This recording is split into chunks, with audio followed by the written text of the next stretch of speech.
Hello and welcome to the Stove Show. I am Nick Gennerich here with Reginald P. Spivey, and the stove's choking on his food because he's been beating it so hard. Why don't you say a few words, Stove? I don't think our first podcast should start out with me beating it. Yeah. Let's just get this straight. I'm on the beat. Reg was near the beat, but not quite on it, and Stove just beats, according to him. And that's how he phrased it. Yeah. I pointed out that at best you can hope for me to be adjacent to the beat because I'm white and old, and that's as closest to the beat as I get.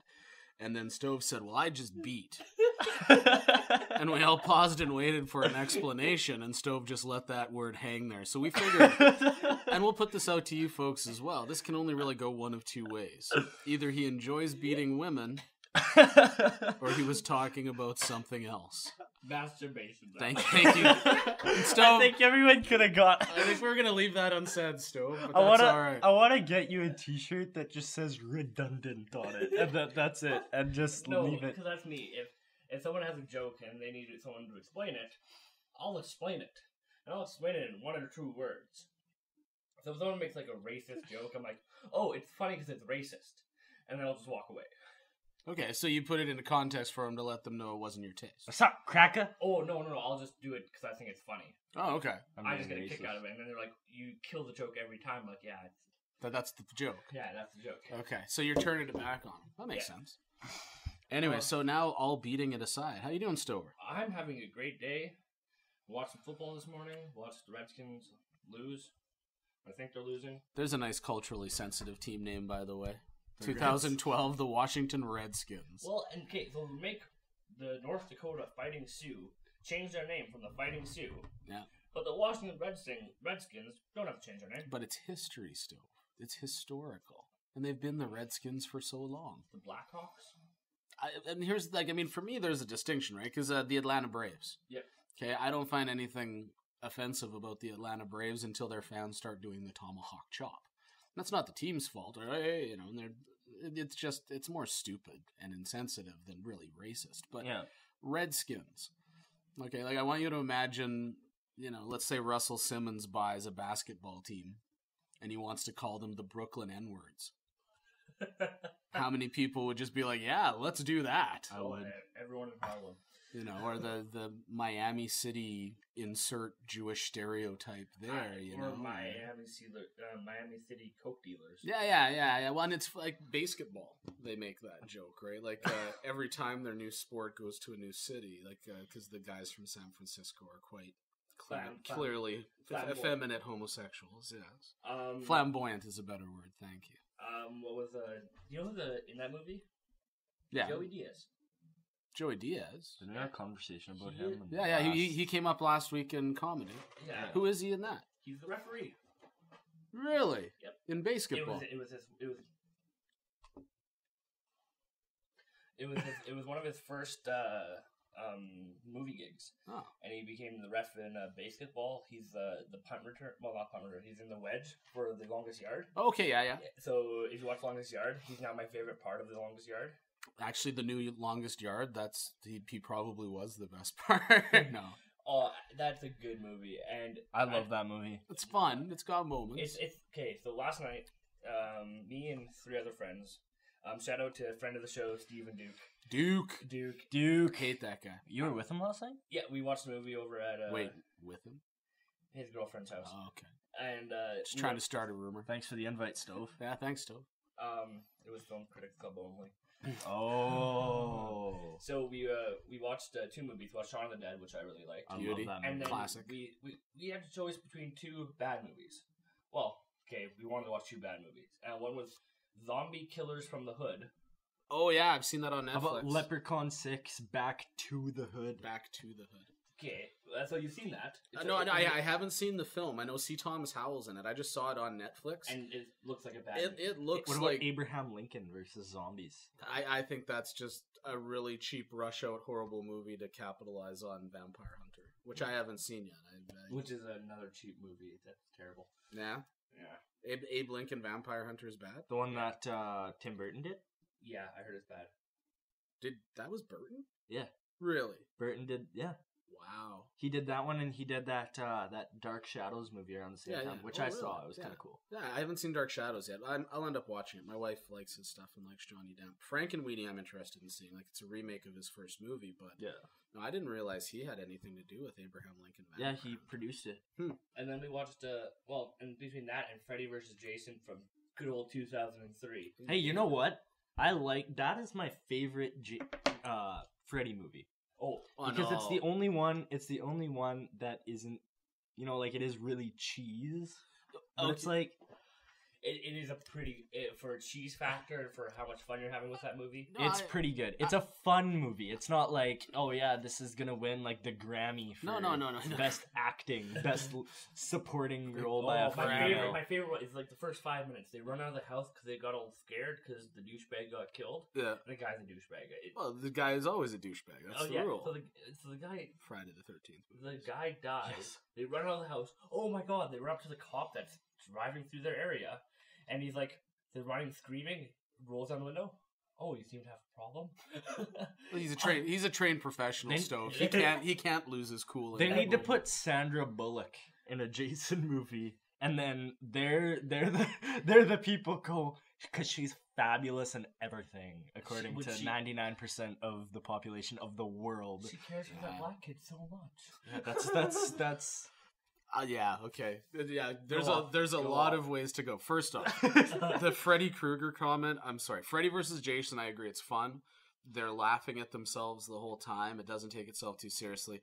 But the first Elm Street, like, that's an effectively scary movie, man. I hate it. Dude, the first 2 kills in that first Elm Street movie, the girl getting pulled around the ceiling and with her chest opened and flipping around. Oh, no, that's an effective kill. And then immediately after that, you get Nancy back at school, and she has the dream with the dead body in the plastic being pulled through the hallway, but it's invisible. Oh, no, dude. Like, I agree, Elm Street, the first one falls apart a bit at the end, but no, it's got some great kills and some really good scares. So I agree Freddy versus Jason is fun, but the best the best Jason movie, what the hell am I saying? Best Freddy movie, Elm Street, is the first one. Have you seen the new one? Yeah, the 2010 version. The reboot isn't great. It's too bad. No. I remember last time we were watching it, and like we made a rule that anytime you see a pair of nudity, male or female, you have to start singing the Star Spangled Banner, start giving high fives, because America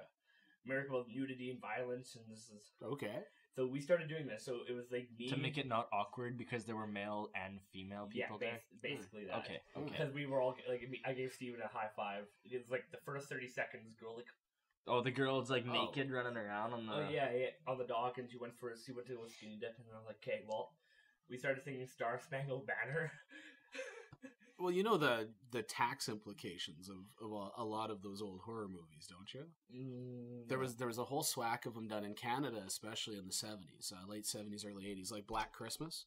And what it was was that the one about the killer Santa Claus? Yeah. Well, it's an escaped lunatic sneaks into the attic of this frat house, sorority house, a bunch of girls.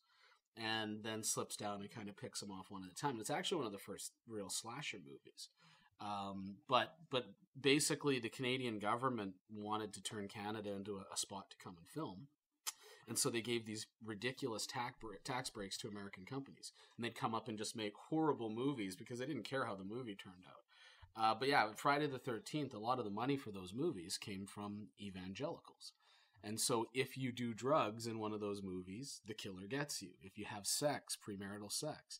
So those are actually like preaching, do the right thing or you'll die. That way, Freddy vs. Jason, the two virgins, and they make terrible jokes. Oh, yeah. Oh, it was red. And spoiler alert, if you haven't seen this movie from 2003. But makes the joke, and it's right at the end, and it's supposed to be the killing scene of the female protagonist. Yeah. I don't remember her name, Lori or something. Half of them are called Lori. And like it has Freddy Krueger, and he's like, the first time always hurts. And it was like so creepy, and it's just like, and then it's like four guys start making jokes, and the one girl there's really awkward out because we're making jokes about it. And then we all started talking about how we'd be the worst father in the world, all four of us. So basically, Freddy versus Jason got you to a realization that you shouldn't procreate. Still, is that what you're getting at? No. We'd be great fathers towards because the father of Lori. Oh yeah, is absolutely terrible. Yeah. And we'd be like, oh no, I'm really similar to her. So to him, very protective. Be like, oh, it was bad. We were all like, oh well, I can't really. No, do you want to come over? Oh yeah, your boyfriend come over. Comes over, we're shirtless with their Glock, shining it. You know, horror movies are well, they can be good, but I've seen a lot lately that were just like, how can you even make a movie about that? Chernobyl Diaries is one of them. Yeah, I've heard. Because I haven't seen it. I've heard bad things. They made monsters. And the storyline of it was kind of cool, but the problem that I had with it was they made monsters out of people. Those people are people. Like, they're not monsters, and they made them kill people and eat people and attack people, and they made them like that's brutal. There's no real explanation as to why they've turned this way. No, except that they got some radiation and then they went crazy and started eating people. Yeah, right. And to me, I think because the reboot of The Hills Have Eyes did so well, that whole redneck, isolated, wrong turn plays. It all ties back to Texas Chainsaw Massacre. Right? I watched Wrong Turn 4 last night, and that was the first Wrong Turn movie that I ever watched. And it was the fourth one, and it was horrible. It was on TV upstairs, and I was watching it, and then this sex scene came on, and I was like, okay, well, whatever, I'll go down and I'll finish it. So I made myself some food, but I put it on. It's on Netflix. Yeah. So I just tossed it on my phone on Netflix, and I was just laying in bed watching it or whatever. And when the sex scene came up, oh no, you I moved it to your phone and then moved to your room. No, then a sex scene. I want to just repeat word for word what Nick said right there. So then a sex scene came on, and I'm like, oh yeah, well I guess I'll finish this. But I put it on my phone and moved to my room. Sounds a lot like what I do. Stove was about to make a grand admission that anyways, we'll get I my family was home and stuff like that, so it was kind of awkward. So I came downstairs and I kind of skipped that whole scene because I know that in every horror movie, within like the first 10 minutes, there's just a sex scene. There'll be titties. Yeah. I don't understand why, but I mean, teenage boys like boobs. I guess so. Like honestly, that one is strictly marketing. If we get boobs on this thing, as soon as one guy sees it, all the 13 and 14s will be, yeah, man, and there's tits in the first 5 minutes. It's awesome, and then they'll get a good opening box office. Why do you think Piranha 3D did so well? Oh god, I haven't even seen that movie, but I saw the first one. And again, for what it was fun. That's another movie like Freddy vs. Jason. It doesn't take itself seriously. It's like Shark Night. Shark Night is pretty good, man. Shark Knight's a good flick. I liked the acting in Shark Night was absolutely horrible, but it was actually kind of cool the way that they so many twists and turns and you never really knew what was going on until the very end. It was like, oh, have you guys seen Cabin in the Woods? Yes, brilliant. The last half an hour of that movie, you're just sitting there like, what the hell is going on? Sam Raimi horror movie. The last Sam Raimi horror movie would have been Drag Me to Hell. I really enjoyed that. Drag Me to Hell was a good one. Do you know what's interesting is the more I look at that movie, and Sam Raimi's always had weird stuff with mouths and throwing up and everything in his movie. I honestly think that flick it's all just one big symbol of an eating disorder. When you look at the girl in it, she's like wafer thin. Almost everything of the curse that comes out there is her either throwing up. The bug comes out of her mouth at one point. Like she throws out a swarm of bugs at one point when she's cursed. Like everything is about her purging and her throwing up. So I think there's some symbolism there. No, right. Movies like that are okay because they do have a message. They do mean something, like the message with an eating disorder. But like Wrong Turn, like I watched that last night. Yeah, okay, a couple teenagers go into a place where they're making fun of inbred people. Mm-hmm. That like to eat people, which is still horrible, just like Chernobyl Diaries, like they're still people. Yeah. But I don't know. Well, and again, like for me, the whole notion of Texas Chainsaw Massacre, because it was really the one that started that. Mm-hmm. There is a group of sadistic inbreds, and you wandered on their land, and now you're stuck with them. Yeah. And that's really what started all of it. And so for me, like, The Hills Have Eyes, it kind of makes sense. You know, they had this mine collapse. They're closed in this area, blah, blah, blah. There's nuclear testing. There's no other food there. They need to trick people into that area to eat. Yeah. And as a human being, if you're desperate, then you do that. Yeah, if there's no explanation in Chernobyl Diaries as to why, like, here's why these people just suddenly turned cannibal. Well, and there was, like, animals. Like, I remember there was a scene. Yeah. Have you seen the movie? I haven't, but I know that Chernobyl's got a ton of... Have you? Of animals. No, I haven't. There's a scene where they go into... they're walking up to a building, and I can't remember exactly because it was, like, 4 months ago, but I think it's, like, a hospital or a school or something like that. And they walk in there, and they open the door or whatever, they go in, and then they come back outside, and they realize the door that they walked in is smashed down. So they're like, holy shit, like, what's going on, right? And they go back. That's a pretty effective little moment. Yeah. So they go back inside. To see what busted down the door. And there's a bear. There's a black bear in the building. And it's running around. And they're freaking out running away from a bear. Because you think it's going to be like this monster. And he, like, leans out into a hallway. And he's looking down a hallway. And all of a sudden, from behind him, you hear footsteps. And he turns around. And there's a bear running after him. So, I mean... That might be the most effective use of a bear in a horror movie. Oh, yeah, No, gentlemen, Grizzly Park. Go to your Netflix and put on Grizzly Park. You want to see a bad horror movie? That's a terrible horror movie. But it's so bad that it's fun. It's like Cujo. Could we create a list? What, of like bad horror movies? Top 5. Oh, man. Bad, good, bad horror movies. Top 5 good, bad horror movies. I think you'd have to put, like, Evil Dead 2 probably at the top of that list. Evil Dead. Because, like, and you can really, you can put the 2 Evil Dead, the first ones, you can really look at the 2 as one movie. Quarantine. The English one sucks. Was it Russian or Ukrainian? Oh no, the original one. The original one. No, it's South American or something. I thought it was in Spanish. Colombian? It might be Colombian. But yeah, the first Wreck. Wreck was fantastic. Great movie. Even though it wasn't in English. Quarantine. They tried to and Quarantine. They redid it scene for scene, but it was still it was so hammed up. It just wasn't good anymore. Quarantine 2. Yeah. Amazing. Yeah, I've heard it's good, actually. Amazing. It's completely different, like the Quarantine 1, that's the whole like video camera shaky thing, like Cloverfield and all that. Found footage. Yeah. It's been done to death. Oh yeah. But Quarantine 2 is just like a regular movie. Huh. And instead they're stuck in an airport. And they're stuck on a plane first. They're on a plane with these things, and you think like a plane is tiny, like how are you going to survive on a plane? And then they land in an airport and they go in to the airport, and then the airport gets quarantined, and they're stuck there.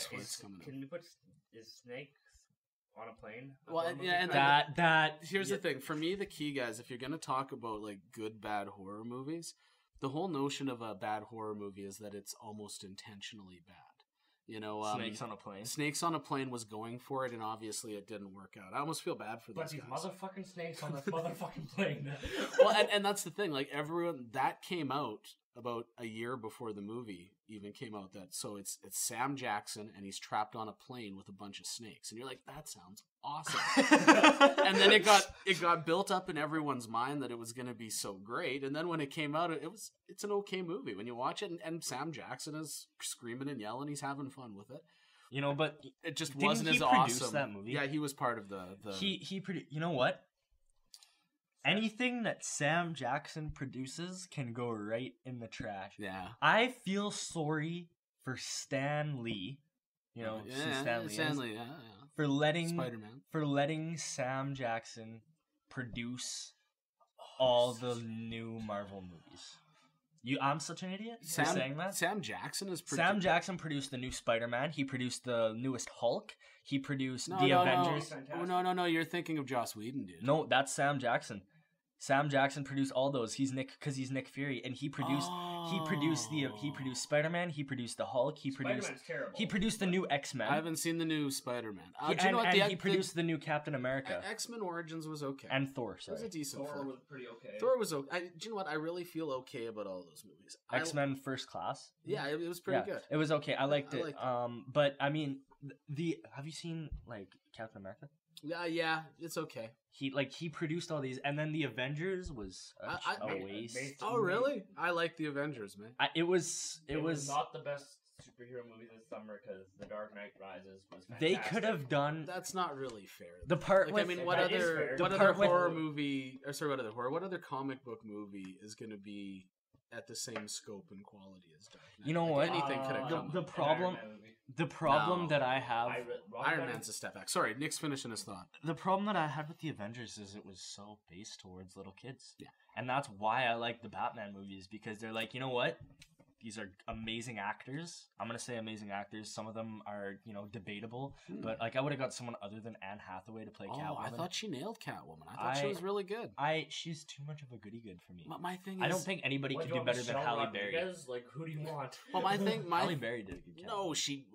Okay, we need to check this kid's room for drugs immediately. You Did you don't just think say she did a good Catwoman? you were caught up in her costume and not that movie? Because that movie was like one of the most horrendously steaming piles of shit that I have ever come across. But that was in the era in which all DC movies were a steaming pile of shit. Yeah, and so Marvel hers movies, was like, excuse me, Daredevil. Did anybody see No, that do you know what? movie? I saw both of them, and Daredevil is better than Catwoman. Elektra.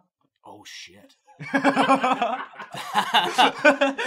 Any Punisher movie you- from the last 15 Oh, years? no, dude. No, the last Punisher, there's like, I think there's 14 lines of dialogue in the whole movie, and then it's just people It's like a dying Steven and- Seagal movie. Oh, God. Oh. But the woman that directed it was like, she was like, she'd won an Oscar or something, hadn't she? For Elektra? No, the chick that did the last Punisher movie. Oh. I It's can't like even Max remember her name. Payne. Like, it's just... Yeah. Max, It's okay, Mark horrible. Wahlberg, you're a good actor. Stop picking shitty movies. Oh, No, you know what? What? Max Payne, it was a good it is a game. bad movie. It was a good game, but you can't turn it into a movie. That's like, I want a Halo movie so bad, but I don't want anybody to do it. Get that- Christopher Nolan to do Halo.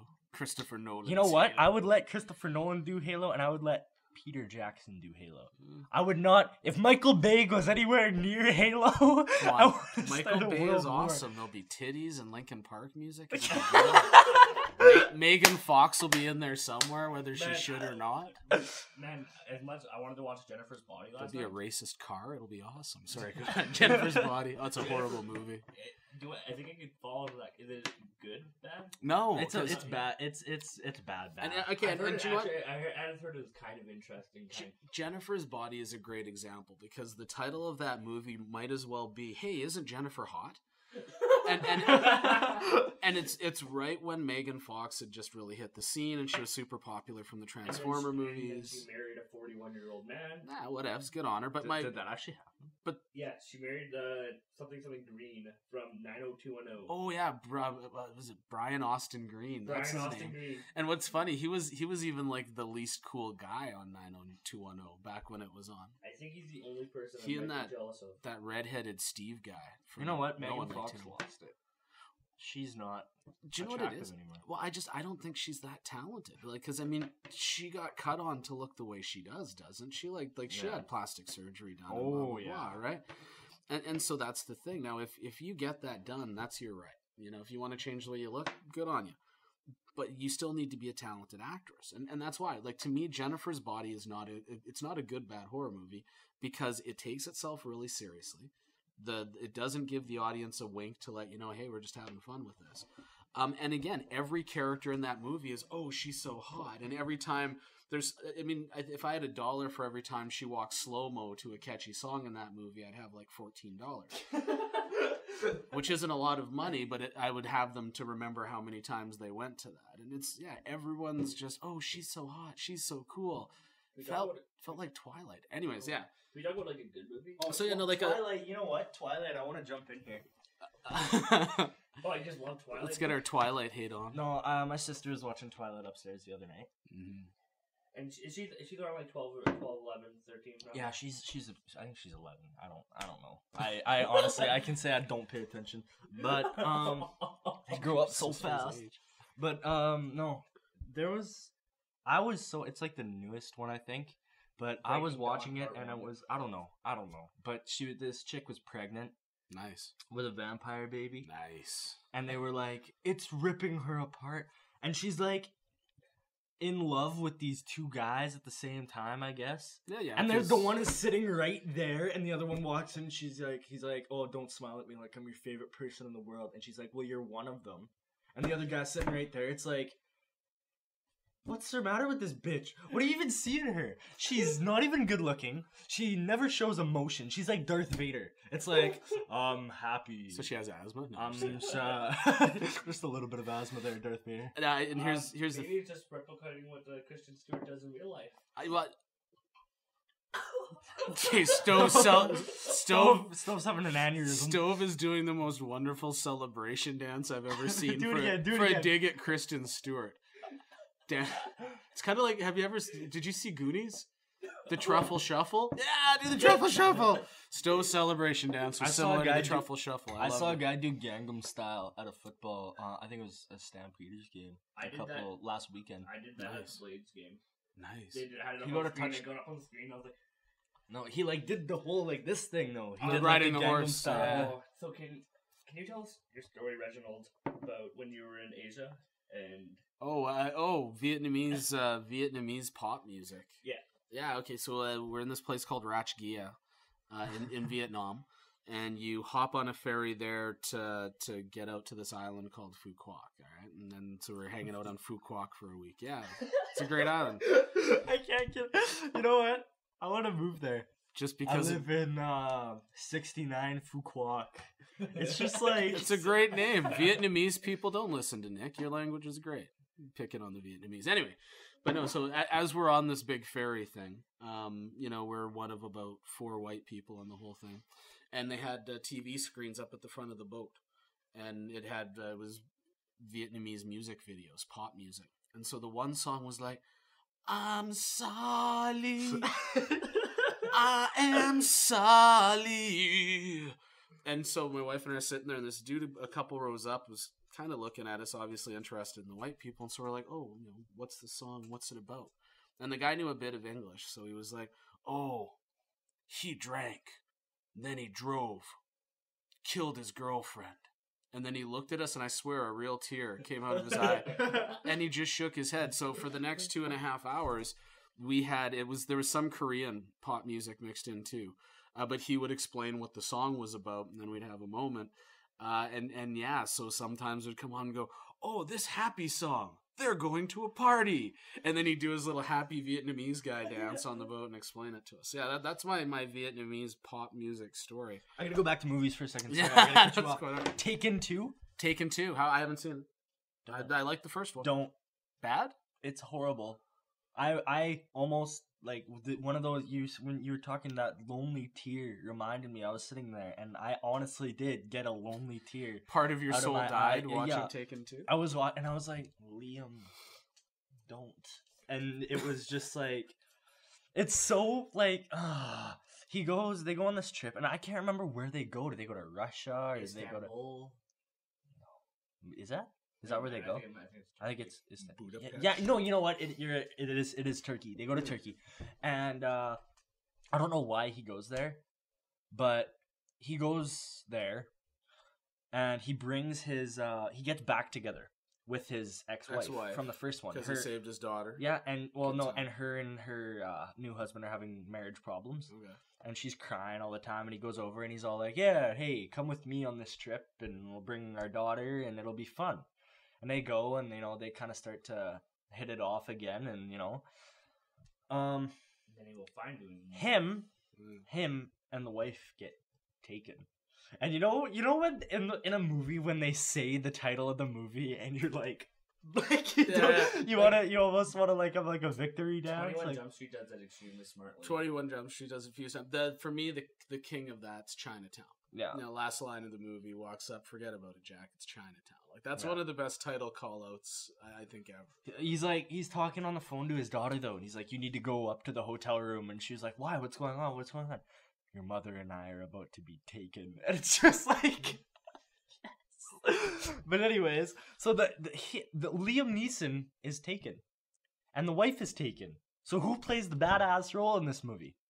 The daughter. His daughter. Well, hey, that's The daughter, and it's cool though. It's cool, and there's a really cool scene. Is where there a story on why? Like, has she been trained to mess shit up? Because I would assume no, after he she tells her what to do. He's got this little pager phone, and he's like, "Hey, do this," and she's like, "Okay," and she does it, and she's a trooper in the movie. Like, I must say, like, if Yeah. I wouldn't be able to do the stuff that she does, But I mean, there's a really cool part, and it's not really a spoiler for me saying this, but he's trapped or whatever, and he's talking on the phone to her, and he goes, go into my briefcase and pull out this map.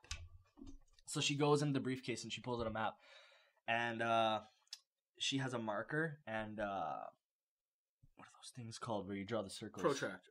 Or no, yeah, I know what a compass. A compass. And she's got one of those, and he goes, okay, I want you to take a grenade. I want you to take a grenade, and I want you to throw it out the window. Because they're in like a smallish city. Like it's only like, have you ever been to Humboldt? Yeah. It's about the size of Humboldt. Humboldt, for everyone, is a town in Saskatchewan, so it's wee. It's everyone knows. Tiny. It's tiny. Like 35,000. Yeah. Yeah. So she takes out the grenade and she throws it out the hotel room window like he tells her to. And he waits until he hears it. And he goes, okay, counts the time I'm this far away. To figure out. He goes, I'm this far away. He's like, now throw one in the other direction. Okay. So, and then he finds out, he places the point on the map how far away he is. He's like, put a line there and draw a circle around it. He's like, put a dot where you are and draw a circle around it. He's like, did they intersect at any point?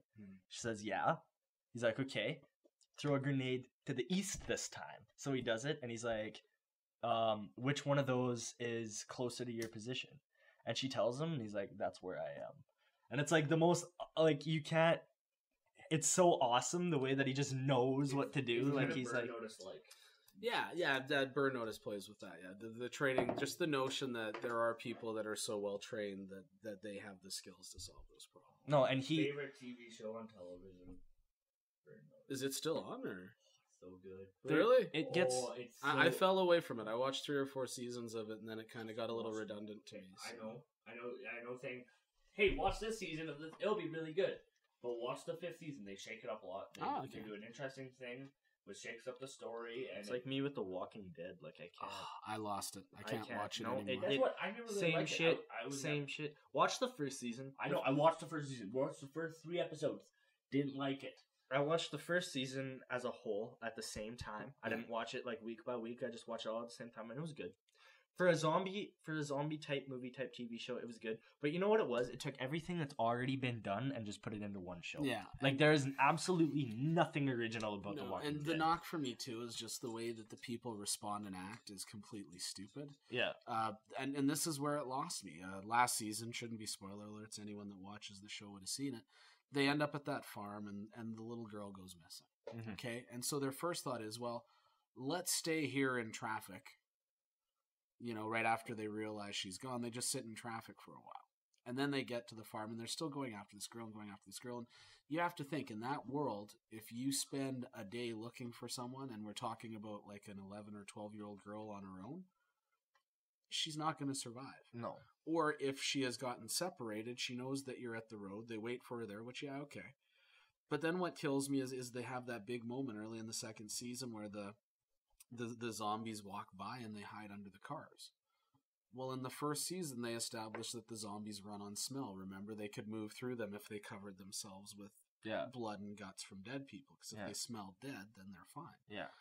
So they should have been found out in that moment. So, I mean, they made mistakes on how the zombies worked. They made just stupid decisions on what people would really do. Yeah. The big showdown on, God, that dude's wife, the cop's wife, the main character's She's wife, a hoe. She needs to fall in a hole. Because, like, all she does is run around and judge people. Yeah. What do you mean we're not going to save this girl? And you're like, she's dead. Yeah. The second she's gone for more than an afternoon, she's dead. And then the big reveal that, ooh, and now she's a zombie. Well, no shit. Yeah. She got separated. The part that catches me the most is the first episode. And I'm like, they try to go really emotional. Like, when the guy is up in his sniping perch and he sees his wife, he's like, I can't pull the trigger. I'm like, oh, okay. Yeah. I couldn't do it. Oh, dude, are you kidding me? If it's a zombie apocalypse and my wife is one of the zombies out there, you guys know how I feel about my wife. Yeah. I'm nauseatingly in love with my wife. It's lame. But no, that's not her anymore. That's true. The woman that I married and hung out with is dead. And now who's to say that if I ever had to do that I wouldn't pause like this guy did? It's awfully arrogant to say I wouldn't. But no, Pop. The part about the first season that aggravated me is this cop's gone. For not even very long to my understanding. Yeah, he was, what was he, in a coma or something? Yeah, he's supposed to be out for, I think it's about 3 days. So he's missing for 3 days. The zombie apocalypse happens, and his wife bones some other dude in like the second episode after he's gone for like less than a week. Well, and the thing is, yeah, and again, the world's changed. You assume everyone's dead. This guy saved your life. Emotions on side, because I actually found that love triangle kind of interesting. You know, I couldn't handle it. Like Yeah. that pissed me off. How, like, you know, you're mourning the death of your husband, but Well, at the same time, just dumb thing. Like, he promised to head. They get out of the city. He promised to head back into the city, and he goes on his own on a horse. Well, like, that's great, but that's not smart planning. no, you know what? Use your I head. found the horse so badass that I didn't even care. Like, yeah, it's a zombie apocalypse. I'm riding a damn horse, ladies and gentlemen. Like, But anyway, sorry. Do you know what? All of this movie talk, Stove. You gave me a list, and I never got through it. 5 good bad horror movies. Yeah, so one. Evil Dead 1 and or 2 or both. And really, you could put the whole trilogy, because Army of Darkness is making fun of itself the whole time. There's a great movie, Peter Jackson, one of his first ones, called Dead Alive. yeah, I've seen it. Or Brain Dead. It's got 2 names. It's something different in Britain. But so, it is yeah. like one of the it's probably the goriest horror movie ever made. Like, at one point he takes a push lawnmower and holds it up and just hacks a room of zombies down. It's awesome. Check it out. Good bad movies. Saw, do you know what? all of them. It's not a horror movie, but Black Dynamite. Black Yes, Black I love Dynamite. Black Dynamite. That is a great bad movie. After that, I wasn't even in a room. I wasn't even in the room. Can we say like later Die Hard movies? Oh. Like the Die Hard with Steven Jackson. Here's the thing, man. All you need to do for Die Hard is look at the rating. If it's rated R, it's worth watching. You know, the first 2, the yippee-ki-yay motherfucker, he's not getting cut off. Like, that's John McClane. And I think the reason is that, you know, people forget the violence of the first Die Hard movie is gun violence. But for me, the most gut-churning scene in that movie is when he's walking across the floor and they shoot the windows out knowing he doesn't have socks. Yeah. And so he has to run on shards of broken glass and he's leaking blood everywhere and they're trailing like, ugh. And you need an R to show that blood. You need an R for Mr. Nakatomi getting shot in the head and his brains spray on them. Like, that's a Die Hard movie. And the one with Justin Long, oh my god. Oh god. Justin Long from such a high place. Dodgeball, the underdog story. Hey. Has he fallen? Don't badmouth Dodgeball. Although he was the least No, fun no, part of that- Dodgeball too, yeah. as I recall. Yeah, it's Dodgeball, and then I can't name it. But name another Yes. Justin Long movie. Do See you the know what? new- His cameo in Zack and Miri Make a Porno is fabulous. Oh yes, I think yes. That's funny. You know what I remember watching that. Like, when Can was, I like, get some- grade 7? can I Yeah. get some coffee? Black. Can't you see I'm talking? White. That was like the funniest. Or I watched it with Jim, and that one scene he's like, I just want to light some candles, sprawl out on my mattress, and listen to Sting. Yeah. Really? Oh, trust me, when you hit 35, that's a good Sunday for me. I've been listening to a lot of Linus Morissette lately. Yeah. I'll admit it. Do you need a hug?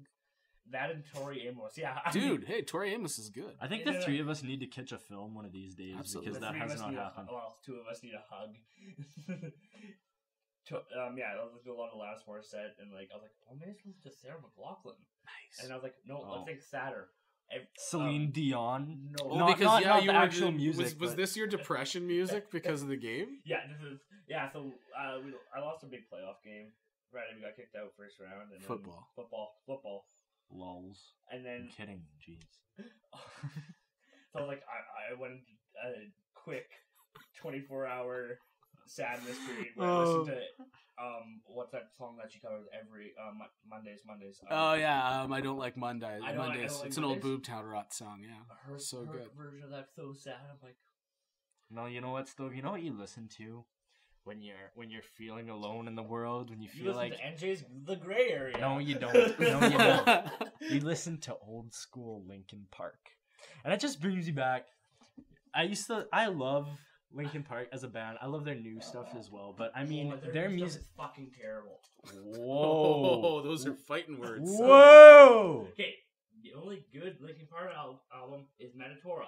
That's all. No, The Stove, first and Stove, Metaphor. Stove, I like the stuff they did with Jay-Z. Stove. Oh, yeah. Yeah. Stove. Their new stuff, musically and production wise, is phenomenal. Like it borders their newest album, Living Things, borders that Kanye West album in production value. Oh wow! Like no. Have you heard anything? I haven't heard the new Linkin Park enough to make that comment. But I will show you. I'm still gonna make that comment. I will Dark show Fantasy album, like that's one of the best made albums. Production value wise, Living Things competes with that. What was the album they put out before? 1,000 Suns, which was also amazing. No, I'm talking about the one Minutes to Midnight. You know what? I gotta give you that one because there were about 3 good songs on that album. The one was used for the Transformers movie, the What I've Done song. I did like that song. What I've Done was a good song. Bleed It Out was Bleed It Out was a ridiculously good fighting song. It just made you want to hit someone with your elbow, and that. It's a feeling I get a lot when I listen to music. And the Hands Held High song that Mike Shinoda did, rapping about the war in Iraq, was amazing. Listen to Fort Minor, then I'd actually like to listen to Linkin Park. Yeah. The problem is they're 2 separate things, and what you you have to listen to them as different people. You have to pretend that Fort Minor is not Mike from Linkin Park, because the reason why his album is not called "Oh, by the way, this shit, I'm Mike from Linkin Park," is because he wanted people to picture the album as an artistic, like a whole different type of thing. I'm giving you as much room as I can because I know you like Linkin Park and you like Mike Shinoda. I think you are giving the guy too much credit. I honestly, love Mike. No, that's Mike. fair. I'm just honestly. I'm allowed to compare Childish Gambino's rap career to Donald Glover and his comedy to Donald Glover in Community. You can't. Yes, you can. You can't compare it because they're 3. Okay, first of all, they're 3 different mediums. Secondly, okay, I'll give you that. They're like, you can be ass good at rapping. But you can suck at acting and you can suck at stand up. That's fair, but if he is good at all 3 though, you can give him credit for it. No, and here's what I would suggest though. Okay, is that I mean when you look at his career, Donald Glover really starts with him writing for 30 Rock, right? Yeah. And then as he's writing for 30 Rock, he gets started on the stand up stuff, and he's a funny dude. He's got really really good delivery in his stand up. Most of it is really kind of race because he was raised pretty middle class, I think. A suburb African American, right? And so he even, like a lot of the times in the Childish songs, he's rapping about that overlap. Oh yeah, finally a black kid that white kids will like, and he's like, well, but what about black people? I am still black, Yeah. And that's the thing. But what I would suggest is somewhere at the bottom of all 3 of those personas, we'll say, there is a guy with a common point of view. The acting, the writing, and the stand-up all overlap a lot more, I think.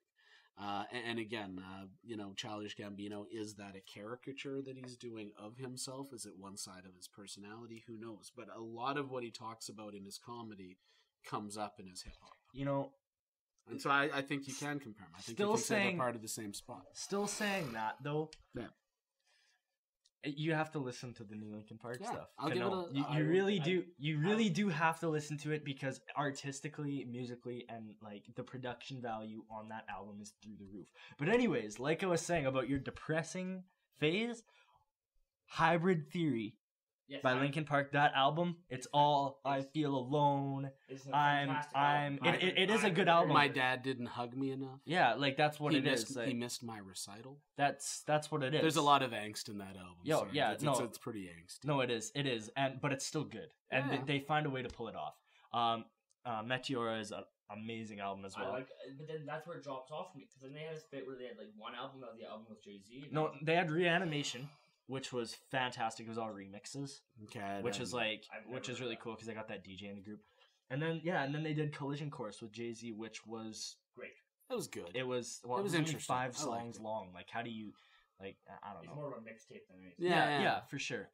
It was just something different. Yeah. Like I mean, rap and rock have been done before, but like together, like Judgment that Night has soundtrack. never. Judgment Night soundtrack. If you want to hear hard rock, and actually, do you know what? Biohazard and Onyx did a whole album together that was pretty ridiculous. You It was could pretty listen to Korn and Skrillex.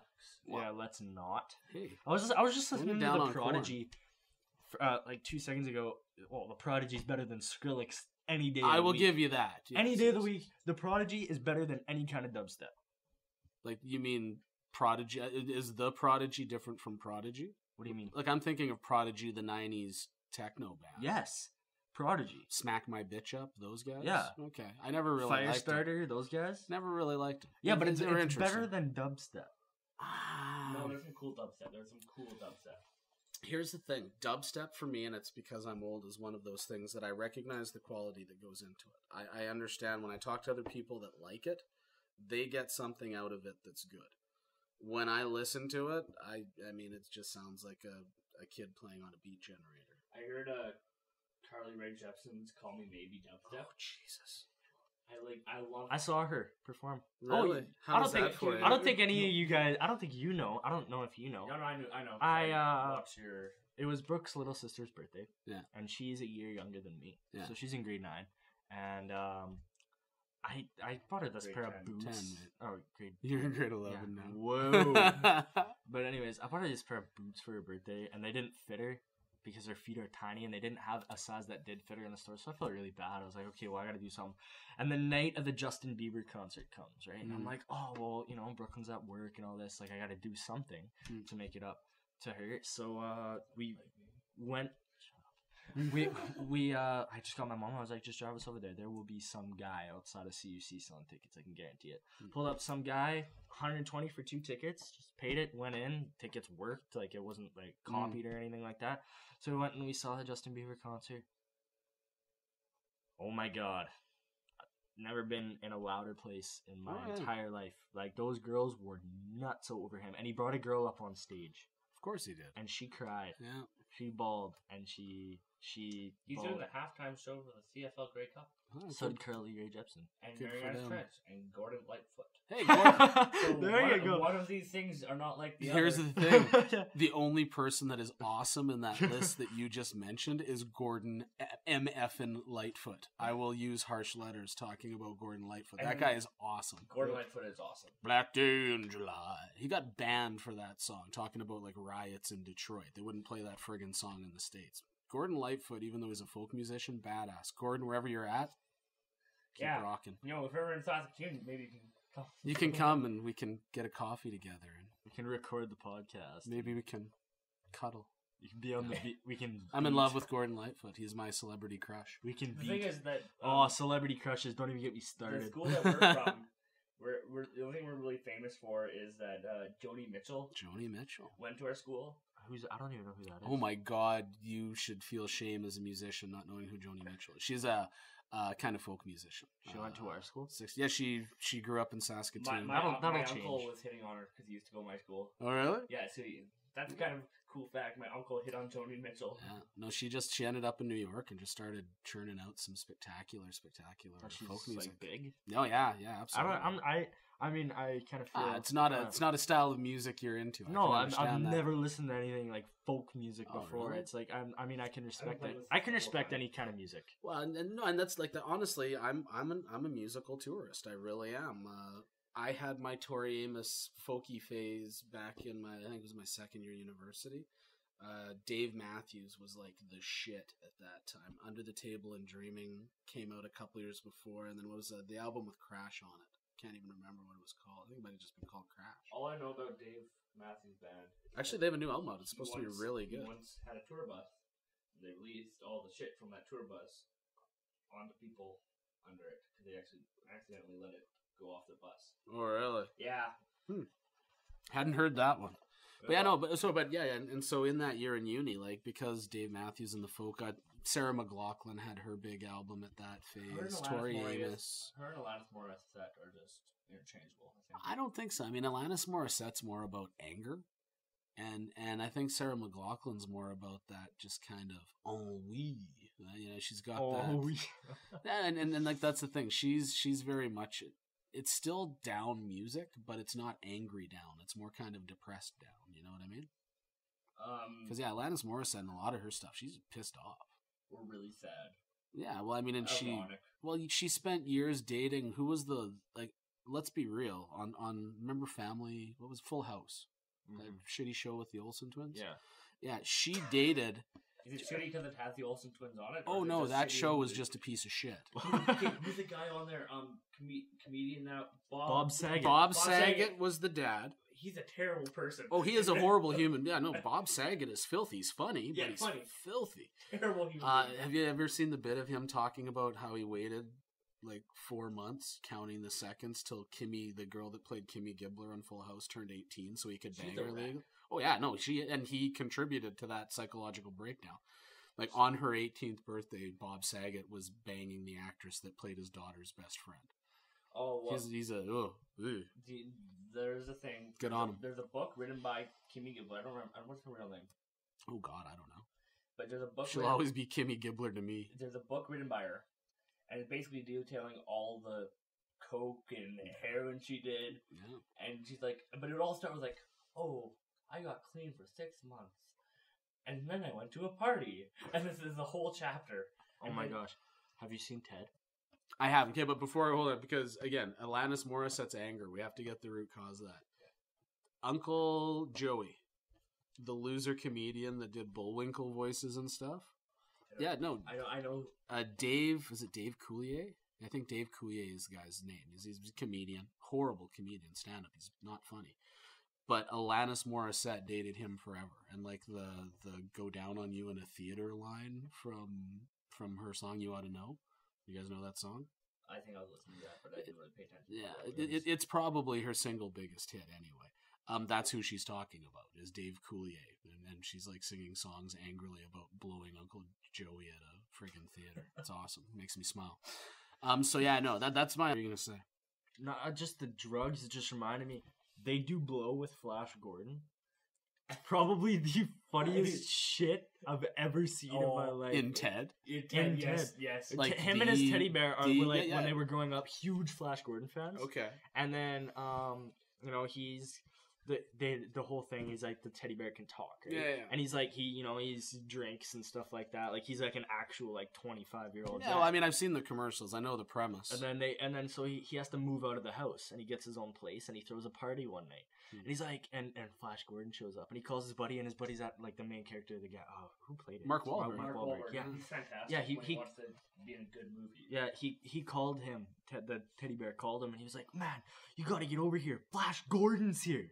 He was like, with my girlfriend, and the girlfriend's like a total like controlling bitch. Mila she's Kunis. Like, she's hot though. Oh my god, but she's an attractive girl. She stop. Okay, we're getting a Queen interlude for some reason. That's all I wanted to do. Well, what was that all about? Flash Gordon theme song. Oh, the Flash. Okay, thank you. But I didn't realize that was Queen. I just saw Queen come up on your phone. Sorry. I just wanted to do that because we're talking about Flash Gordon. Ted, funny, Flash Gordon. Yeah. So anyway, so he calls him up and he's like, "Man, you gotta go over here. Flash Gordon's here." And his girlfriend, he's like, the one who made Ted move out or whatever. He's like, he's like, "Don't go over there. Don't talk to Ted or whatever." He's like, I'm coming over there." So he goes over there, and Flash Gordon wants him to do blow, and they do it, and they're all over the place, and Flash Gordon's kicking people's asses. I think my favorite part of that is that Ted's sitting on the couch. I'm spoiling the joke. I don't care. But he's sitting on the couch, and he's like, people say I sound like Peter Griffin. And then it cuts away. And I love that movie, because Seth MacFarlane, as much as people hate on him, that he makes Family Guy, and that it's the same episode, is very referential, and it does have a cutback scene, and it does have a lot of stuff that... A lot of throwaway jokes. A lot of throwaway jokes. He does a damn good job of having throwaway jokes. Here's the thing. I mean, my stance on Seth MacFarlane is the same. I'll see Ted. I've enough people that kind of know funny have said it's good. Buddy of mine saw it, said he laughed out loud 6 or 7 times, and when it gets funny, it's very funny. Yeah. The reference is amazing. My steady knock on Seth MacFarlane is that I usually have to wade through a lot of mediocre stuff to get the brilliant stuff that is in there. Like he can be very funny. It's just usually wading a fair bit. I would compare it to a lot of like 21 Jump Street, where it has very subtle jokes. Yeah, 21 Jump Street was subtle. Subtle jokes. I'm like, not sure. The DEA joke, you don't get it. Yeah, the DEA joke that connects joke. later. And at the beginning, unless because for me, the real subtlety was Ice-T as the angry black captain. It's Ice Cube. But... Oh gosh, I suck. Knock on wood. Cube. He had fun with that role. That was pretty fun. He was good for that. I'm just throwing out that the beginning has a lot of subtlety. It has a lot more subtle jokes than today's comedy. Yeah, I'll give you that. Like the cops riding the bikes. Yeah, that was fun. We're gonna roll, and then they're like makes it look all badass. And then it where, zooms out, and they're just like riding their bikes. Where I thought you were going with it was like the absurdity, like the absurdist angle. Because I thought 21 Jump Street was very, very absurdist. The other guys, Mark Wahlberg, I watch that Will every Ferrell, night before sleep. That is a funny ass movie, and again, it's because it's so absurd. Like, there is no world where those guys last as cops for any more than about 3 minutes. When they're like, they shot Derek Jeter. Why didn't you shoot A-Rod? He chokes. I love that line because it's true. Screw you, A-Rod. I hope you get hit by a subway. I love the part when they jump off the building. Fuck it's that. like aim for the Don't even say that. Aim for the bushes, and they jump off the building, and there's no bushes in sight. Even it shows, and they just fall. Hero by Foo Fighters. Yeah, totally. I laughed so hard in the theaters. I saw that with a couple. My hero, baby. Okay, so that's the wrong. For the record, ladies and gentlemen, that was our host Stove confusing Enrique Iglesias with the Foo Fighters. Right now, it's there goes my hero. I hope Dave Kroll is like somewhere. He's like eating lunch and he just twitched. Like, wait. Did someone just confuse me with Enrique Iglesias? Because that was even the shitty video with Anna Kournikova on it, wasn't it? Yeah, I think so. Oh, it was horrible. I hate him too. You heard the Ping Pong song by Enrique Iglesias? I used to love that shit when I was like 10. The Ping Pong song. Yeah, it's like sounds like some Fred Penner business. The beat's made out of like a sound of a ping pong ball hitting a table. It's just like, and he sings like a. What, like a ballad to this song? It's like a breakup song. Really? I'll play it for you after. It's like a really poppy feel though. Wow. Okay, so just so you folks know, I want y'all to get a gauge of how excited I am to hear the Enrique Iglesias breakup song that's put to the beat of a ping pong ball. That might work. Who's your most hated pop star? Oh God. Yes. I have one. Yeah, throw it out. Good old Katy Perry. Is it? Wait, are we talking today? Today. Yeah, I'll give you that one. She's pretty horrible. Katy Perry, because one, you cannot preach. No, she never preaches. But she's like, oh, power to girls, and then talk about want to sing a peacock. Yeah. Miley Cyrus. Wow. She died. Did she die? No, not actually. Oh, but she's pretty much disappeared. She's not cool anymore. You know what? Chris Brown. Oh, fuck that guy. There we go. No, what was the song that we saw that he was on Bieber for? I hate him. Don't judge me. I don't hate him. I dislike him. I can't believe doesn't have a song. You don't beat your wife or lady and then put out a song calling "Don't Judge Me." Well, you hit your wife. We're gonna judge you, anyways. No, because here's what I'll say. Stove, I give you Katy Perry. And to me, when you brought up Miley Cyrus, like they're all the same creature. It was Britney Spears for a while, and then Christina Aguilera had it for a while. And Britney Spears and Christina Aguilera was somewhat talented. Yeah. Here's the thing. I think Katy Perry's got some talent, just not much. And again, it's when they comment about, yeah, I'm all for the Spice Girls when they came out. Girl power. That was their rally cry. So it's awesome to preach. Finish your thought. I'll go off. It's easy to just broadly preach empowered women to young women and girls, and it would be good if we had some real artists that lived that instead of saying that. Do you know what? I like Adele. She's got some talent. Adele is fantastic. She's good. She's not industry made at all. Yeah. I love that. It's so. There's no poppy synthesizers. There's no auto tune. That's even the sound of it. Dry. To me, all of the mainstream stuff, and I mean, shit, it's branding. It's all branding. It's like what market do you speak to? And are you using all the mediums to get your name out into your market? And are you, evolving your brand continually? And all of the mainstream stuff, that's all it is. So Katy Perry is that same brand. I will tell girls that, yeah, girl power and be awesome and be wonderful.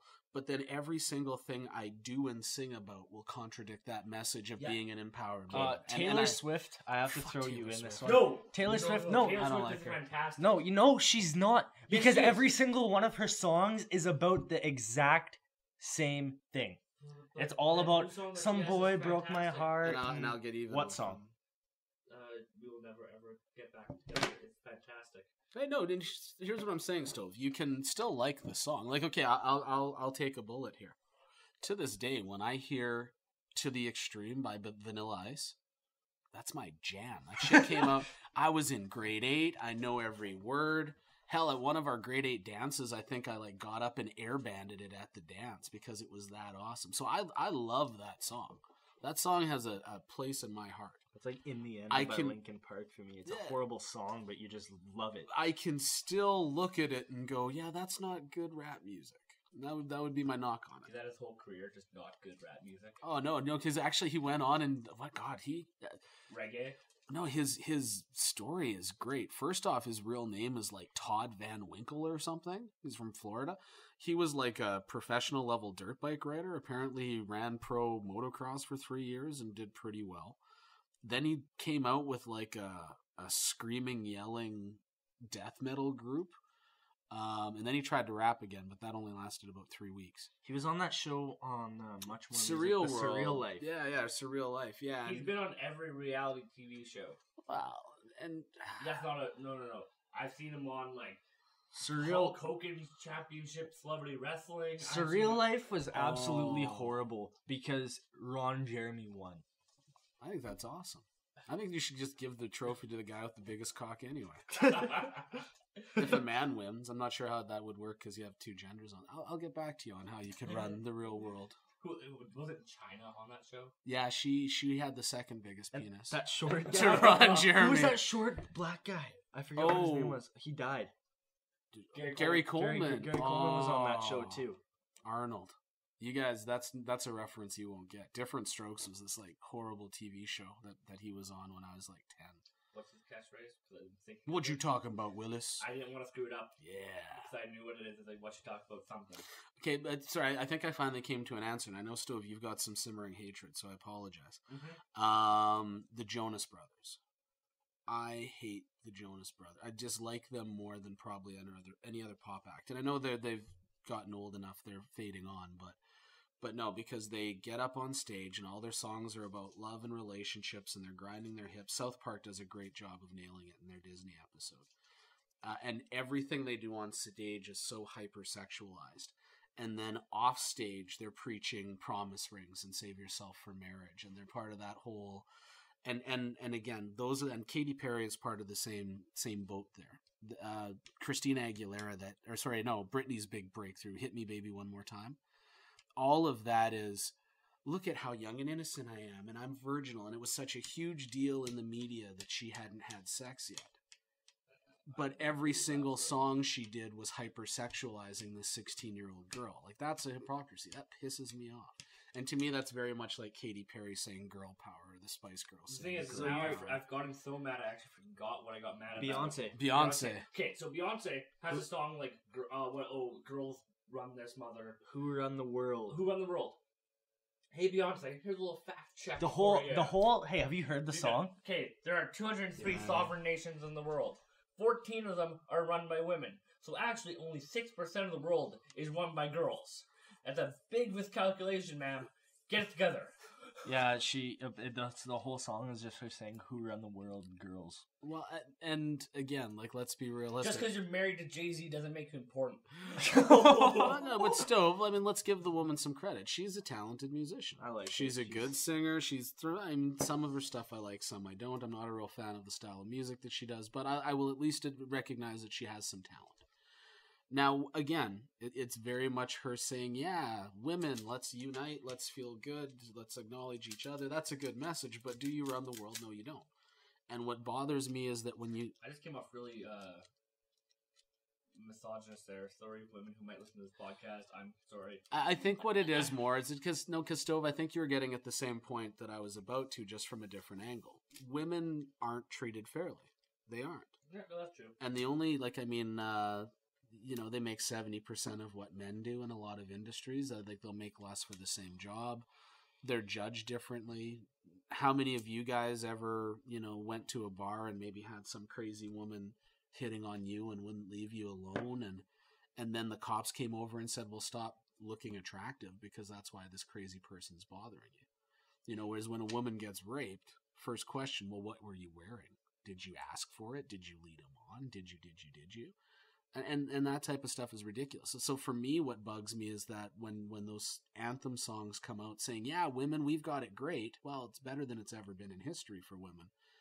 But you're not there yet. And the only way we ever get there is by recognizing that equality isn't there. So, that's why those anthem songs really bug me.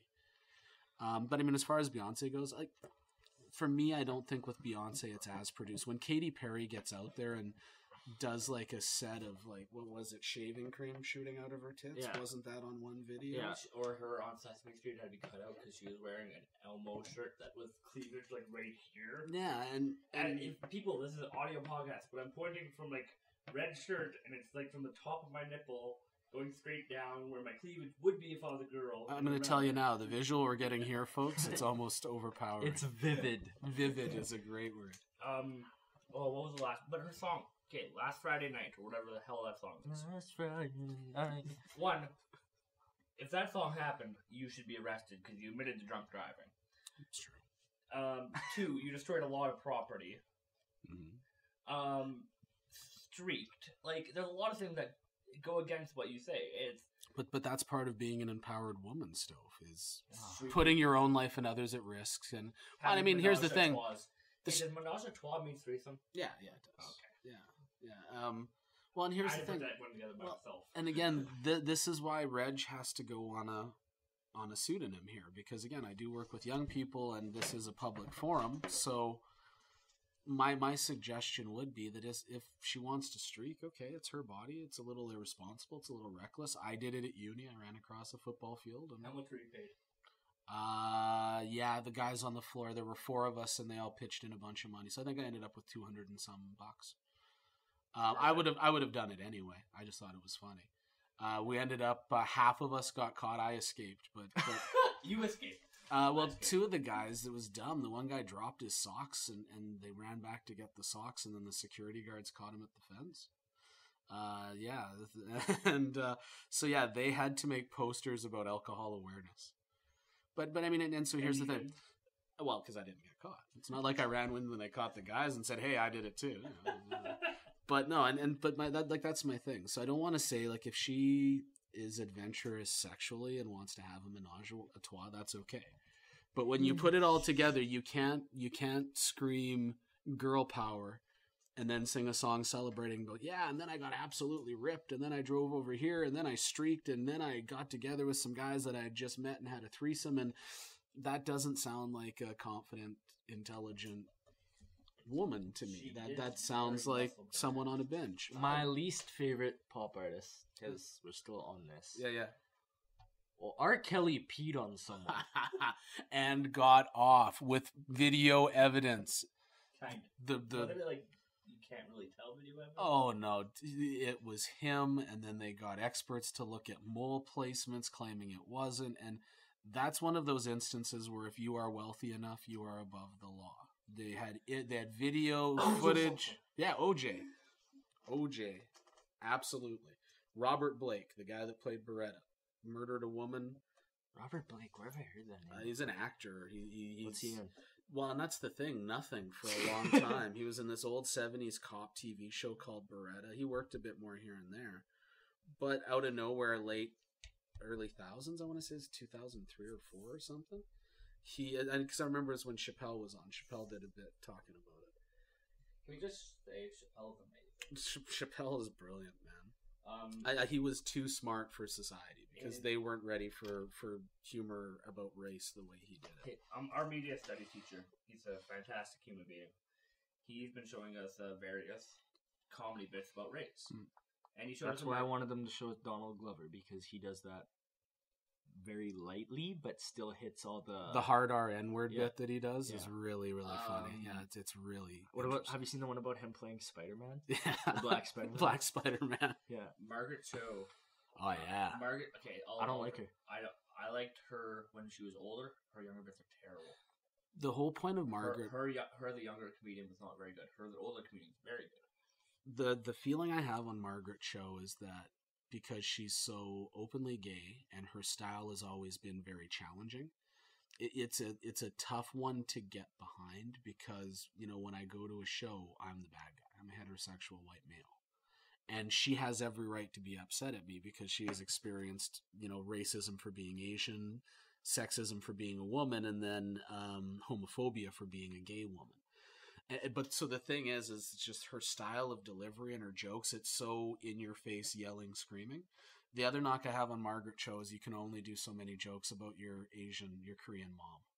Oh, Margaret! Oh, Margaret! Oh, Margaret! Why you do this? And I understand that's her life and she's commenting about growing up, but it gets real close to like a Charlie Chan caricature for me. And I know she's talking about her response to her mom's traditional views and stuff. I love her message. I just don't like the way she delivers her comedy. I don't find her that funny. It was something that like someone in the class said, "Oh my god, it's my favorite Asian lesbian comedian." I'm like, that's a very small category.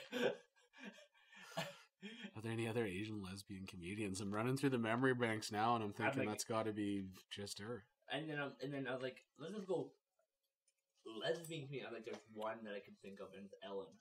Ellen DeGeneres, yeah. There was some suggestions that Roseanne Barr was, but obviously she ended up married to a couple different guys. Who knows? But yeah, no, and I mean, like, well, that's another thing.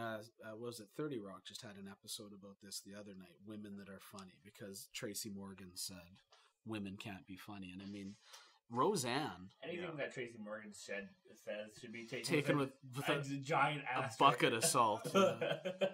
Well, I love the way Chris Rock when Tracy Morgan it's Tracy Morgan. We got called out for the gay comments at his last stand-up special, and it was in poor taste. But I love Chris Rock was on. I love Chris Rock. Yeah, he was on. Kamau Bell has a new show. He's a African American comedian in the States, but he was on there, and they said, you know, everyone freaked out when Tracy Jordan said what he said about gay people, and he said what you should do is stop and think, you know.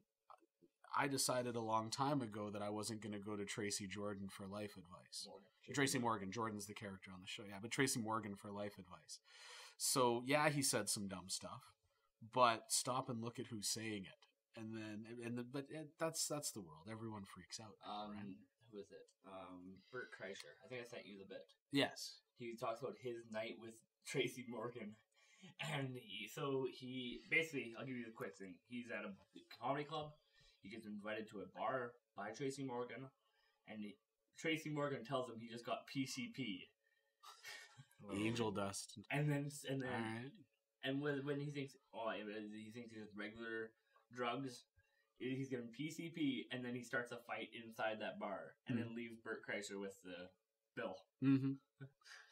And like that's been the guy's reputation for a long time. He's crazy. He's funny. But you never really know where he's gonna go. Yeah, and he's funny. But who did we talk? We had a Louis C.K. bit. Nice. And about him being white. Mm-hmm.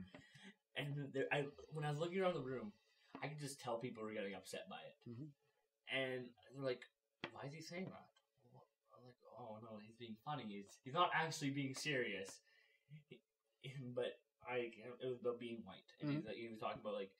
You can't hurt his feelings because he's a white male. It's true. And my favorite thing is that like we've oppressed a lot of people in the past. In about 200 years, I'm glad I'm dead. Yeah, it's coming. Well, but the other funny thing too is, and this one blows my mind, but in about 200 years, we're all going to be cream colored, coffee with cream. We're not. There's so much. It's so easy to move around the world and get different places, and the days of separate races, they're coming down, mate, which I find exciting. I think it's great. Imagine a world where everyone's the same color. We'd still find shit to hate each other about, but But that'd be intriguing to me. But anyways, to tie back to this, I often consider this, and it's really working with kids, and especially kids of different races or genders or sexual He's had a lot of preferences, or experience with. a fair bit, yeah. And the thing for me is that I don't have the right to have a lot of conversations. You know, when women go on, here's a better way to say it, I think, guys. We've got 3 white gentlemen sitting around a table right now. We've never experienced sexism. Yeah. Not from the point of view of someone that's hurt by it. We've never experienced racism. I've seen people do horribly racist shit, but I've never been someone that's ever been touched by it. Yeah. You cracker. Well, exactly. That's about as harsh as I've gotten. But honky, I love honky. But Moon ass. I gotta throw that one in every single time. But the key for me is just that again, and for me, look down at the States. You've got a bunch of guys that have never had a vagina telling women what to do with their vaginas. That idiot was like, he was saying everything correctly. Everything correctly. Murdoch, yeah. He was like, hey, and it's your opinions, and I'm not going to discuss opinions, but even in very violent cases of rape, it's God's like, well, and the you way sounded so good for about 45 seconds, and then again, you know, God intended it to happen, so that means His God that He believes in wanted you to get raped. That's all that statement can boil down to. Even when bad stuff happens to you, God wanted that to happen to you. So now God's a fan of rape. And that's when you break down His words, that's what the statement says. And then He comes out and says, well, that's not what I was saying at all. I was just saying that all life is a gift and it's all wonderful and we should all view it that way. And yeah, so the birth that came from the rape was intended by God. That's what people are upset about. But that's what I love, is these guys don't even get why it's such a big deal. Why is everyone so upset? It's like Justin Bieber. He got asked about rape one time at an interview, and it was like on the front of a magazine. He's like, so how do you feel about rape? And this is Rolling Stone, right? yeah, and how do you feel about rape? And he goes, well, I was always raised that everything happens for a reason. That's what he said? Yeah. Well, under the radar, so under the radar. Yeah. But that's all, again, that's branding. Oh, Justin Bieber can't talk about rape because that'll hurt his sales. That'll, like... And that's what bugs me. Like, the fact that it's 2012, mate, and they're trying to, like, create subcategories of rape. A legitimate rape versus a forcible rape. Todd Aiken, you're an idiot. But even beyond that, because it's not just Todd Aiken. Like, what I don't think people get, or what really bothers me, is that these guys believe these things. We're getting upset because they said it publicly.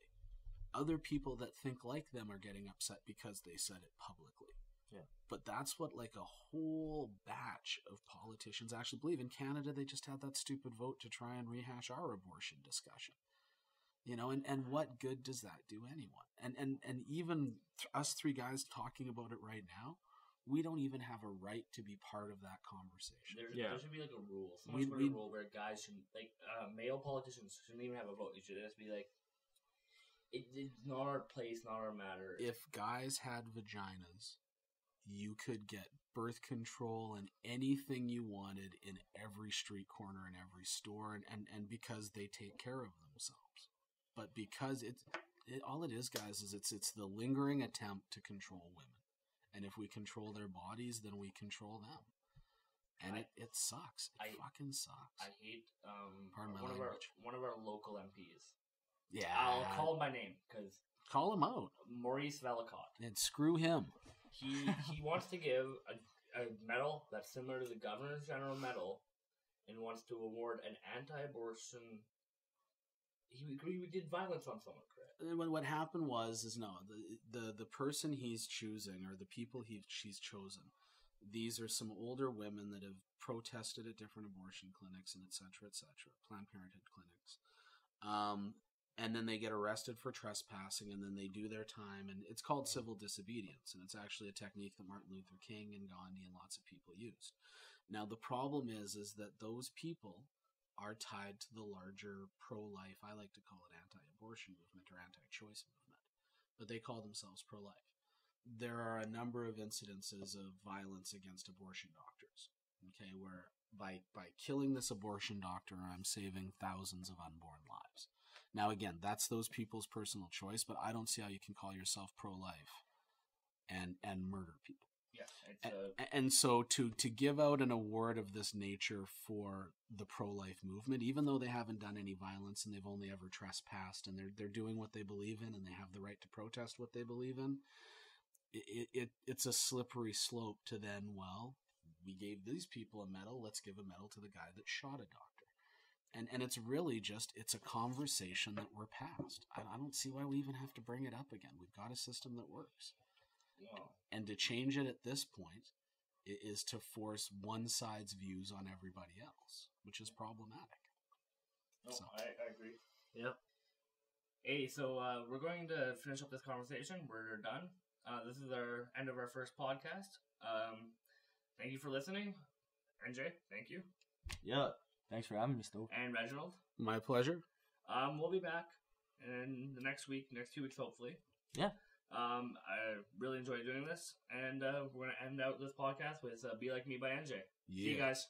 All right. Thanks, folks. Have a good one. Yeah. Yeah! It's Enjay, what up? 2012. It's been a good year, man. Woo! Yeah! Yeah! Where I'm from, man, I love that place. Got a spot in my heart, couldn't be replaced. Where my friends always smile when they see my face, and they shake my hand and say they love the music I make. Cause I'm not trying to be like anyone else. I'm a little bit weird when I'm being myself. I got Star Wars and video games up on the shelf. I make music for the people, I don't do it for wealth. And you'll never catch me saying how I'm drinking or I'm toking, cause I work too hard. Don't got time for the smoking and I don't party. Girls told me I was ugly. Now those same girls, when they see me, always hug me. I used to stay home, always thinking they won't ever want me. Now when they ask, I say no. It's funny how your life changes. I flip pages, I'm on stages, and I ain't even famous. Yeah. While you sitting with a bottle in your hand, I'm on stage with a model and a grand. And all the kids wanna be like me. All the kids wanna be like